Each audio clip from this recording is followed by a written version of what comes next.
Lieutenant, revolver, please. Oh, now, sir, you really shouldn't do this, you know. Come on, George. With 50,000 men getting killed a week, who's going to miss a pigeon? There was a young man in Blackadder with a chin you could barely find and a brain to match. The gormless prince who couldn't tie his own shoelaces. The one you laughed at because he was so magnificently, hopelessly dim. That same young man grew up to become, by the Guinness World Record's own count, the most watched leading man on television anywhere on Earth. His name is Hugh Laurie, and by 2011 he was being paid $350,000 for a single episode of an American drama. Nobody watching him play that gormless Prince George back in the 80s would have believed you for a single second. And yet, it is all true, and he is only one of them. Because the man who roared through 2 episodes shouting, "Woof!" Rik Mayall, the unforgettable Lord Flashheart, survived a crash near his Devon home that should have killed him outright, only to be taken 16 years later on an ordinary morning jog. The man who played the dim, turnip-clutching Baldrick is now a knight of the realm. And the actor at the very centre of it all, the one whose sneer held the whole thing together, once crashed one of the rarest cars on the planet and triggered the largest insurance payout Britain had ever seen. Blackadder ran on the BBC for 4 series between 1983 and 1989, and then one last time in the trenches. 4 different centuries, 4 different Edmunds, one cast that kept coming back. Rowan Atkinson at the front, Ben Elton and Richard Curtis writing the words, and around them a group of young performers who would go on to run British comedy for the next 30 years. Today, some of them are among the most famous faces this country has ever produced. 2 of them are gone, and the stories behind those faces are far richer than any single episode ever let on. So settle in, and let me take you through them one at a time. It very nearly didn't survive long enough to become any of this. The first series back in 1983 was a strange and expensive thing. A full £1 million spent filming out on location at real castles, and it landed with such a quiet thud that the BBC almost didn't order any more of it. What saved it was a change of plan. When Blackadder returned 3 years later, a young writer named Ben Elton had joined Richard Curtis at the desk. The whole show moved into a studio in front of a live audience, and the central joke was turned completely inside out. Now Edmund was the clever one and poor Baldrick the fool. That single decision made the programme we remember. Across 24 episodes and a handful of specials, it grew sharper and strangely sadder with every series, until it reached that unbearable final image in the trenches. The 4 of them climbing out and walking slowly into the guns, a comedy ending on a note of pure grief that the British Film Institute would one day rank among the greatest things our television has ever done. And what a clever idea it was, when you stand back from it. Rather than one setting, the show moved its family of scoundrels down through the centuries. First the muddy, superstitious Middle Ages, then the glittering, dangerous court of Queen Elizabeth, then the powdered wigs and dandies of the Regency, and finally the mud and horror of the First World War. Same faces, same names, new century each time, and in every era, Edmund Blackadder scheming to climb a little higher while poor Baldrick sank a little lower. It let the same handful of actors play wildly different variations on themselves across the run, and it is part of why the show never grew stale. Each series felt brand new, and each gave these young performers another costume to disappear into. Let's begin where you'd expect, with the sneer. Rowan Atkinson was Edmund Blackadder in every one of those 4 series, and it is almost impossible now to remember how strange a leading man he seemed at the time. Here was a performer who had made his name saying almost nothing at all, a master of the raised eyebrow and the curling lip, suddenly handed some of the sharpest dialogue ever written for British television and asked to fire it out like a machine gun. He did it perfectly. The venom, the timing, the way he could make the word Bob sound like a threat. That was Atkinson, at the height of his powers. He had arrived a few years earlier as the breakout face of Not the 9 o'clock News, the late-night sketch show that made his name and won him an army of admirers before most of the country even knew who he was. By the time Blackadder came along, he was already spoken of as the most gifted physical comedian of his generation, a man who could get a bigger laugh from the tilt of his head than most performers manage with a page of jokes. What he never had, and plainly never wanted, was the ordinary celebrity that usually comes with it. But here is the first thing that surprises people about him. Rowan Atkinson is, by training, an engineer. He was born on the 6th of January 1955 in County Durham, the son of a farmer, and before he ever stood on a stage he earned a degree in electrical and electronic engineering from Newcastle University, then went on to Oxford for a master's in the same subject. The funniest man of his generation spent his student years studying control systems and self-feedback mechanisms. You can see it if you look. The precision of him, the sense that every movement has been measured to the millimetre.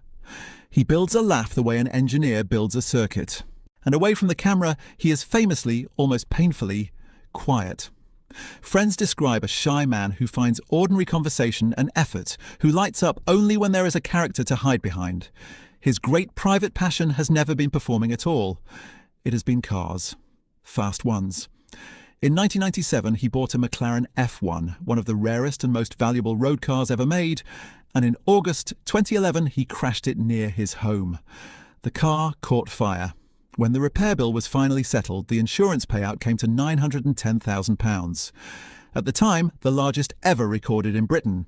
He kept driving it afterwards and sold it a few years later for a fortune. You know him now, of course, as someone else entirely. In 1990, the year after the last Blackadder, he created a near-silent, rubber-faced disaster of a man in a tweed jacket, and Mr. Bean went on to be seen in almost every country on Earth. Think about why that is. Because Bean barely speaks, there is nothing to translate.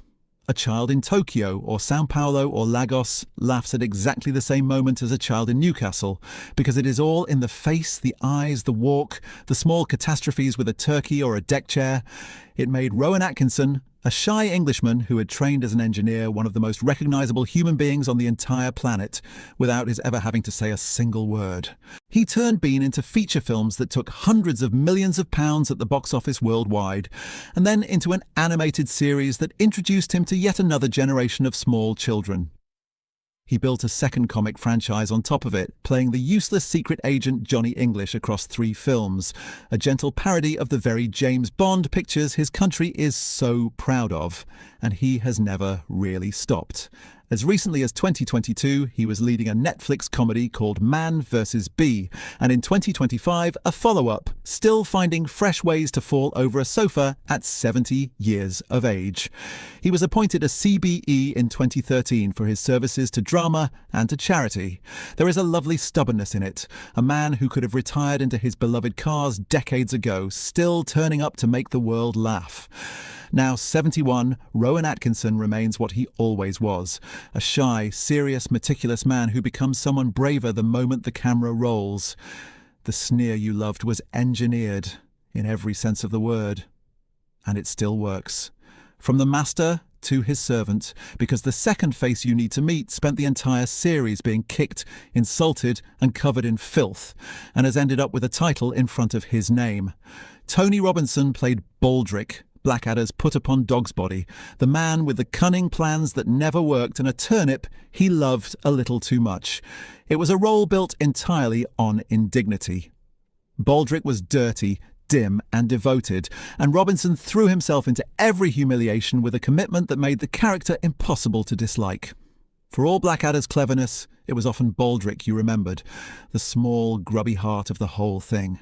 What people rarely realise is how much of Robinson's life happened away from comedy altogether. He was born on the 15th of August 1946 in Homerton, East London, and after Blackadder, he went in a direction nobody could have predicted. In 1994, he began presenting a programme called Time Team, in which a group of archaeologists were given 3 days to dig up a British field and see what history was hiding beneath it. He fronted it for 20 years. Under his stewardship, it did something genuinely remarkable. It made archaeology of all subjects popular. It turned muddy trenches in ordinary British fields into gripping appointment television, week after week, and it sent a whole generation of viewers off to museums, to local dig sites, to evening classes, suddenly curious about the ground beneath their own feet. Think of the strangeness of that.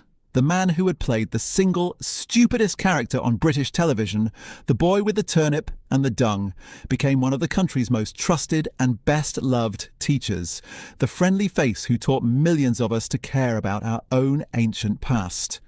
There are professional archaeologists working in Britain today who will tell you, quite seriously, that they chose their careers because of Baldrick. He is also a man of firm convictions. A lifelong Labour supporter and campaigner, he has spent decades speaking on the party's behalf, and in the 2013 birthday honours he was knighted, not for comedy, but for his public and political service. Baldrick, the boy with the turnip, is now Sir Tony Robinson. At 79, he is still working hard, still making history documentaries, still turning up on our screens to explain the ancient world or the story of a cathedral. He never abandoned the character that made him. He has spoken warmly of Baldrick all his life, but he built something entirely his own on top of it. Not bad for a man whose most famous plan involved a turnip shaped like a thingy. Beside these squabbling men stood a queen, and she may just be the most decorated performer the whole company ever produced. Miranda Richardson was Queenie in Blackadder 2, the childish, giggling, utterly terrifying Queen Elizabeth, who could skip from delight to a death sentence and back again in the space of a single breath. It is one of the great comic performances of the decade. A grown woman playing a spoilt little girl with absolute power, and it should have been enough on its own to define a career. It defined nothing. It was barely the beginning. Because Miranda Richardson, born on the 3rd of March 1958 in Lancashire, turned out to be one of the finest dramatic actresses Britain has produced. Only a few years after making the nation laugh as Queenie, she was nominated for an Academy Award, the first of two. In 1992, she was heartbreaking as the grieving mother in Damage and won a BAFTA for it. 2 years later, she was nominated again, this time as a leading actress, for playing the tormented first wife of the poet T.S. Eliot in Tom and Viv. Along the way, she collected 2 Golden Globes for Enchanted April and for the television film Fatherland. To a younger audience, she is someone else entirely again, the poison-penned journalist Rita Skeeter in the Harry Potter films, and the voice of the villainous Mrs. Tweedy in Chicken Run. Stop and count that up for a moment. 2 Academy Award nominations, 2 Golden Globes, a BAFTA, and beloved roles reaching everyone from art house cinemegas to the small children who thrilled to Chicken Run. It is one of the most quietly formidable careers in all of British acting, and it began, as far as most of the country was concerned, with a grown woman playing a spoilt, screaming, murderous little girl in a red wig, and making the whole nation howl with laughter. She has always been the least starry of stars, guarding her private life closely and pouring her curiosity into unlikely places. She keeps and flies birds of prey, she gardens, and she took up the cello in her 50s simply because she wanted to. Now, 68, she is still working steadily, with new films on the way. The little queen who screamed, "Who's Queen?" turned out in the end to answer to nobody at all. And so to the man whose booming certainty hid the deepest surprise in the whole story. Because here the surface and the person beneath it are further apart than anywhere else you will find. Stephen Fry swept into Blackadder as Lord Melchett, and later as the walrus-moustached General Melchett bellowing orders from miles behind the front line. He was the very picture of booming English confidence. A big, plummy, unshakable establishment voice, the sort of man who has never doubted himself for a second. On screen, Fry has spent his whole career playing that certainty. He became the host of the quiz show QI from 2003 to 2016, the narrator of the Harry Potter audiobooks for a generation of British children, the cleverest man in any room he walked into. And behind all of it, for most of his life, he has carried something far heavier. Stephen Fry, born on the 24th of August 1957, lives with bipolar disorder, and he has been braver than almost anyone in speaking about it. In February 1995, in the middle of a West End play called Cellmates, the confidence simply collapsed. He walked out of the theatre one night and vanished. For days nobody knew where he was. He drove to the coast, sat with the engine running and the garage door shut, and, as he has since described without a flicker of self-pity, came within a moment of ending his own life. Then he got out, kept driving, and eventually surfaced, quietly, in Belgium. He didn't hide from any of it. Instead, he turned the whole ordeal into something useful, making a landmark, award-winning documentary about living with the condition, in which he travelled the world and spoke with astonishing honesty about his own mind. He talked about mental illness again and again over years to audiences who had never once heard a famous, successful, brilliant man stand up and admit to such things. And in doing so, he gave countless ordinary people permission to admit them too, to their families and their doctors and themselves. It is genuinely difficult to measure how many lives that quiet bravery has touched or even saved. For a man best remembered by many for playing a blustering general, that is a legacy of extraordinary weight. The later chapters have been kinder. In January 2015, he married Elliot Spencer, and in the 2025 New Year Honours, he was knighted, the citation naming his services to mental health awareness, to the environment, and to charity. Sir Stephen Fry. As recently as the winter of 2025, he was on the stage of the National Theatre, playing Lady Bracknell in The Importance of Being Earnest, still the funniest and most fearless man in the building. It is worth pausing on just how much this one man has poured into the world. The novels and the memoirs, the documentaries on everything from language to America, to the vanishing creatures of the natural world, the long years hosting QWARMien and turning idle facts into the most companionable half hour on British television. He is that rare public figure who seems genuinely to have used his fame for something over and over, rather than simply enjoying it. The booming general was a mask. The man wearing it turned out to be the bravest of them all. Now, there is one more face here whose career took a braver turn than almost anyone noticed at the time.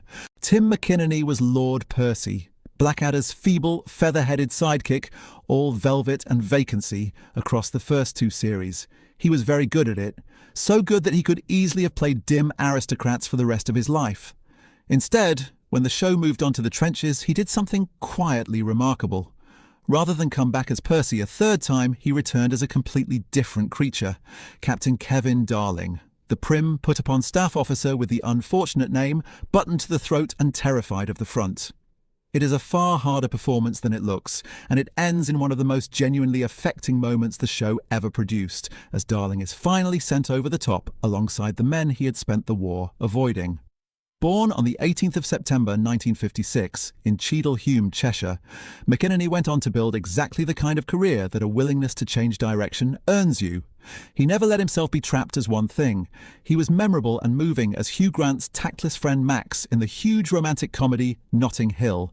He lent his voice to the Dalmatians films, and a whole new generation who had never seen a moment of Blackadder met him as the loyal grave Lord Robert Glover in Game of Thrones, the biggest television drama on Earth. In 2024 alone, he turned up in the blockbuster Gladiator 2 and the acclaimed series One Day, still working hard and choosing interesting things at 69. The man who could have coasted as a lovable fool spent 40 years proving he was something far more interesting. Before we go on, let me ask you something. If you have a memory of Blackadder that still makes you laugh out loud, I'd love to hear it. Drop it in the comments below. Which line do you still quote all these years later?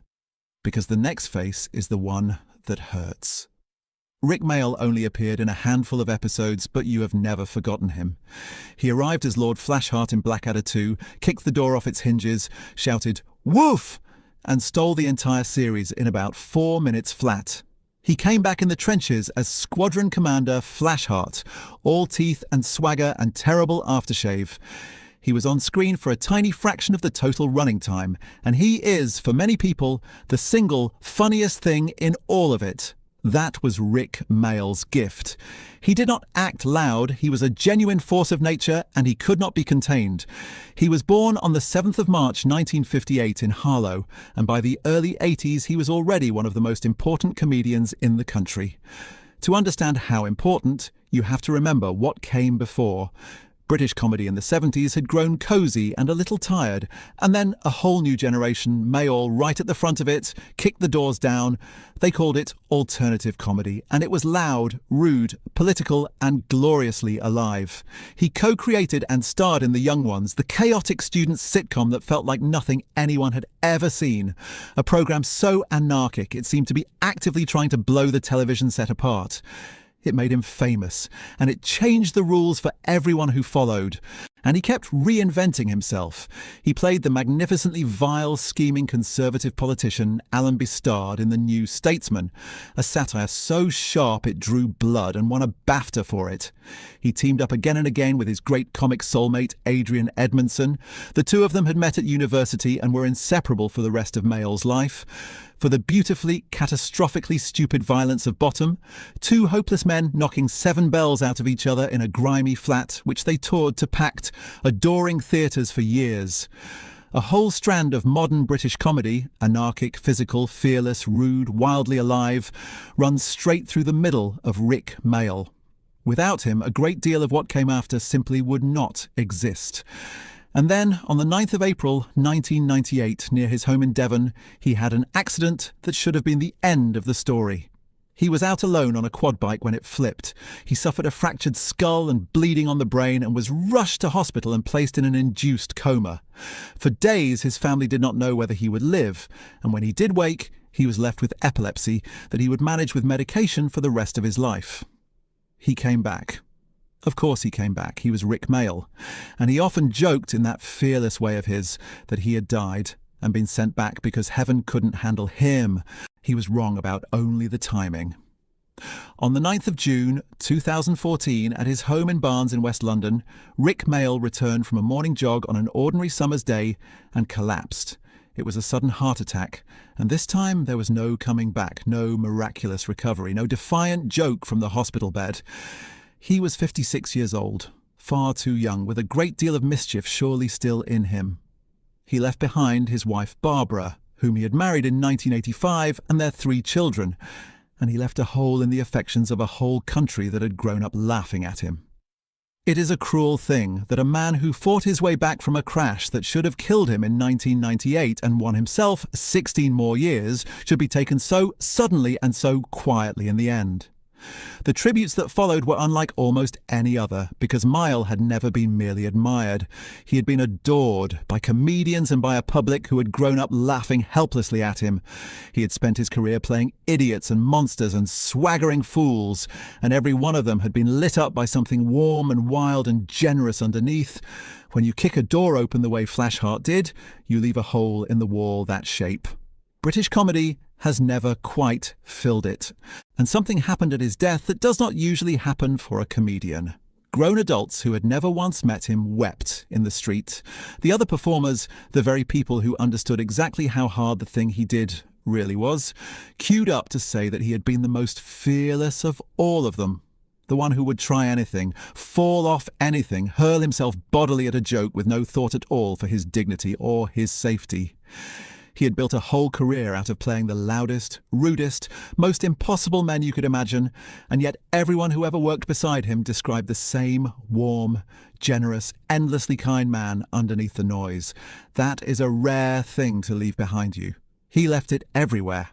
And there is a strange, sad symmetry to what came next, because barely a week later the show lost another of its own. Patsy Byrne played Nursie, the sweet, batty old nurse who had raised Queenie and remembered her happiest days as the ones spent as a small cow. She was all round-faced innocence and misplaced devotion, and she was wonderful, a character who could get a laugh simply by looking delighted at entirely the wrong moment. If you were a child watching Blackadder II, Nursie was the one who felt safe. She was, in fact, a serious classical actress. Born on the 13th of July 1933 in Bexhill, Sussex, Patsy Byrne trained properly and joined the Royal Shakespeare Company in the early 60s, playing Maria in Twelfth Night and appearing at the Aldwych in London. She had a long, respectable stage career behind her before comedy found her, and to a different generation of British children, she was not Nursie at all. She was Betty the Tea Lady on the BBC's Playdays, a gentle fixture of the nursery school afternoon for nearly a decade. There was never anything knowing or cynical in the way she played warmth. Watch those Blackadder episodes again now, and you can see a seasoned classical actress choosing, quite deliberately, to play pure, daft innocence, and making it look like the easiest thing in the world, which it never is. Patsy Byrne died on the 17th of June 2014 at Denville Hall, the home for retired actors in northwest London, at the age of 80, just 8 days after Rik Mayall.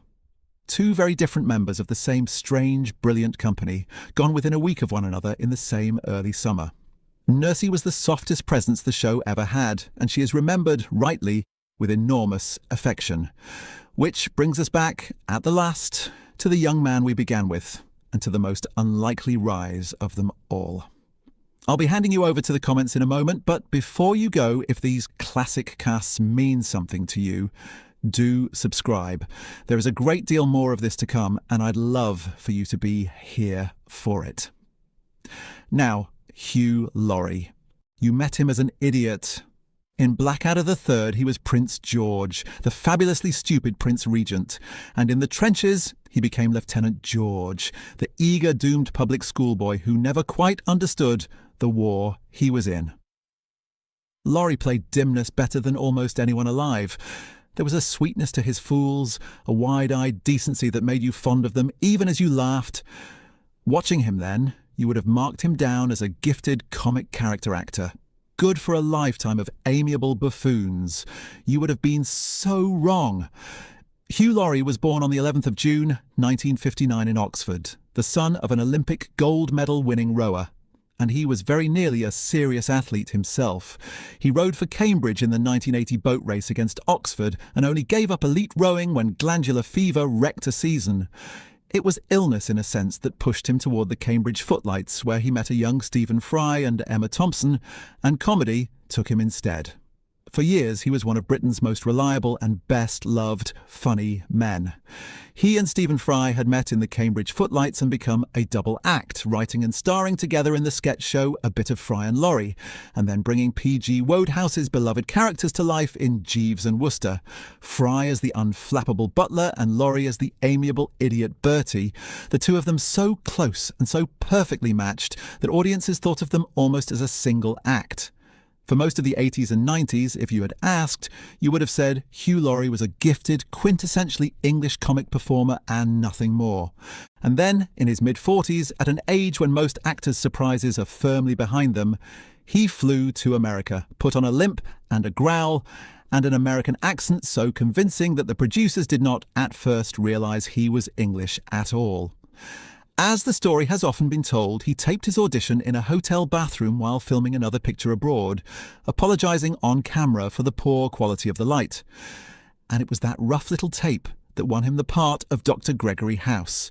House ran from 2004 to 2012 and made him, quite simply, one of the biggest stars in the world. He won 2 Golden Globes. At the show's peak, he was paid around $350,000 an episode, and in 2011, Guinness World Records named him the most watched leading man on television on the entire planet. The chinless prince had become the most famous doctor alive. He never stopped being more than an actor. He is a genuinely gifted musician, and in his 50s he did something few television stars would dare. He released 2 acclaimed blues albums, playing the piano, guitar and harmonica himself, singing the old New Orleans songs he had loved since boyhood, and he did it well enough to be taken seriously by real musicians rather than indulged as a celebrity dabbling. He was appointed an OBE in 2007 and promoted to CBE in 2018 and given a star on the Hollywood Walk of Fame. And still, he kept working. The tense, Israeli-set thriller Tehran, the science fiction comedy Avenue 5, new projects arriving one after another well into his 60s. The chinless idiot had become one of the most versatile talents his country ever produced, equally at home in comedy, high drama, and a smoky blues bar. He has been married to Jo Green since 1989, and here is my favourite detail of the whole story. Stephen Fry, the booming general, is godfather to Hugh Laurie's children. 40 years on from that drafty studio, the friendships made on Blackadder are still holding. The idiot prince turned out to be one of the most talented men his country has produced. And he did it, in the end, surrounded by the same people who were there at the beginning. That is the thing about Blackadder. When you stand back and look at all of them together, it was never really about the past it pretended to be set in. It was a room full of extraordinary young people, all at the very start of everything, and the astonishing lives they were about to lead. Think of that final scene once more. The 4 of them going over the top into the smoke, a joke turning into an elegy in the space of a few seconds. They had no way of knowing, filming it in 1989, how much of their own future it seemed to promise. That they would scatter across the world, that some would be knighted and some would be lost, and that 40 years on we would still be sitting here, talking about every one of them with such affection. 2 of them, Rik and Patsy, we lost in the same June week and miss still. The rest built careers that reshaped British comedy and reached clean around the world. You laughed at a sneering lord, a filthy servant, a booming general, a screaming queen, and a chinless prince, And every single one of them turned out to be so much more than the joke. A knight of the realm, a dame's worth of awards on Miranda's shelf, a man who taught the country to love its own history, another who taught it to speak about the darkness in its own mind, a furious, generous genius we lost too soon, and a gentle nurse who followed him within the week. That is the real magic of going back to a show like this one all these years later. You press play for the jokes and you stay for the lives. Thank you truly for spending this time remembering them with me today. Look after yourselves, and I'll see you in the very next one.